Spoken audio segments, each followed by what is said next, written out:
Бұлай болады деп кім ойлаған? 2026 жылғы әлем чемпионатының алғашқы супер сенсациясы жұлдызды Испания құрамасы футболдан алыс жатқан кішкентай ғана арал елі Кабо-Вердені жеңе алмай, ойын 0-0 есебімен аяқталды.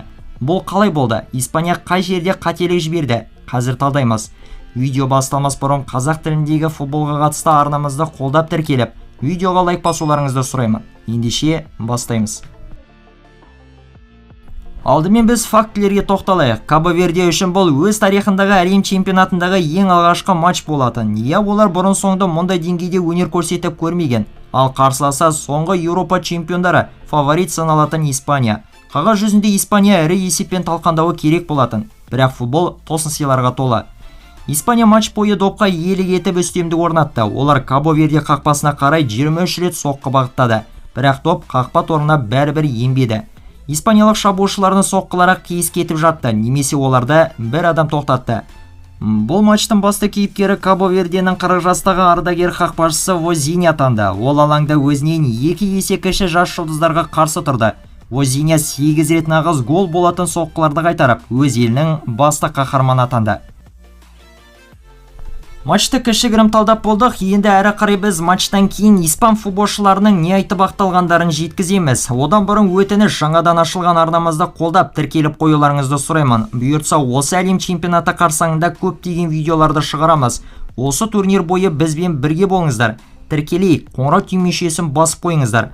Айтпақшы, YouTube қазір видеодан неше лайк екенін көрсетпейтін қылып қойған. Сондықтан өтіп кетпей лайк басып жіберулеріңізді сұраймын. Бір-бірімізді қолдайық. Әлем чемпионатында кімге жанкүйер боласыздар? Пікірге жаза кетіңіздер. Алғашқы ойын біз ойлағандай болған жоқ. Қай жерде жақсы ойнады, қай тұсты түзету керек, бәрін жақсы түсініп отырмыз. Әлем чемпионатында қателесуге құқығымыз жоқ. Мұнда бар күшіңді салуға тиіссің. Біз неге қабілетті екенімізді көрсеттік. Мұны тағы да дәлелдейміз. Еш күмәнданбаңыздар. Біз бұл командамен бірге соңына дейін барамыз. Алға Испания.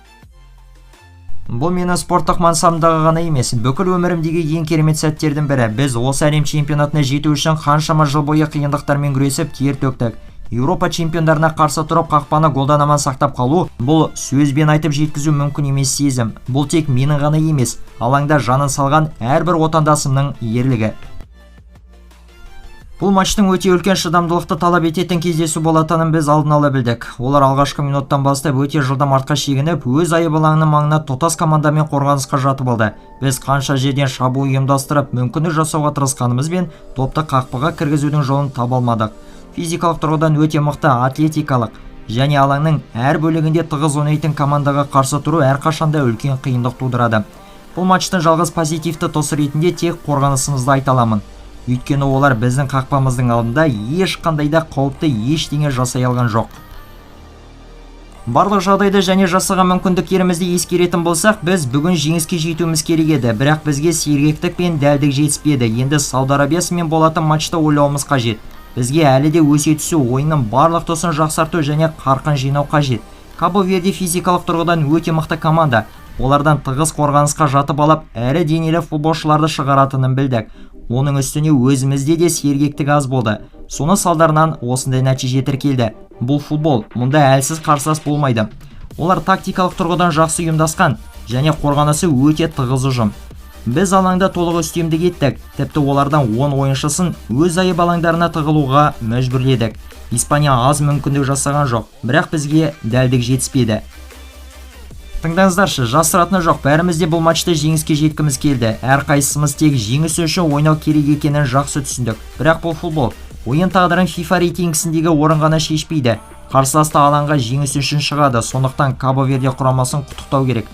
Олар тамаша ойын көрсетіп, қорғанысты өте сауатты ойнады. Бұл әлем чемпионатының басы ғана. Турнир біз үшін ұзаққа созылады деп үміттенеміз. Қазірше бұл тек бір ғана ойын, әлі де түзейтін тұстарымыз бар. Бірақ жігіттердің антаж-жігері, ойын қарқыны мен сапасына қарасақ, құраманы дәл осылай бағалау керек. Біз мықтырақ болдық. Енді тек қарсылас қақпасының алдындағы мүмкіндіктерімізді голға айналдыруды жақсартуымыз қажет. Ашығын айтайық, егер Кабо-Верденің қақпашысы болмағанда, біз қазір Испанияның сенімді жеңісін талқылап отырған болар едік. Бұл бір ғана матчта әлем чемпионатының басты сенсациясына айналған қақпашы болды.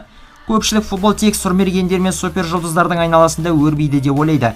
Бірақ дәл осындай кештер туғанда 40 жастағы қақпашы әлем чемпионатының басты жаңалығына айналды. Вазиня Испанияның соққыларын қайтарып қана қойған жоқ. Ол тұтас бір ұлттың жеңісті тойлау мүмкіндігінен айырды. Видео соңында кешегі ойын жайлы не ойлайсыздар? Пікірге жаза кетіңіздер. Испанияға не жетіспеді? Осыдан кейін оларды фаворит деуге бола ма? Қалай ойлайсыздар? Сіздер үшін матчтың ең үздігі кім болды? Оны да жаза отырыңыздар. Бүгінге осы, келесі кездескенше сау болайық.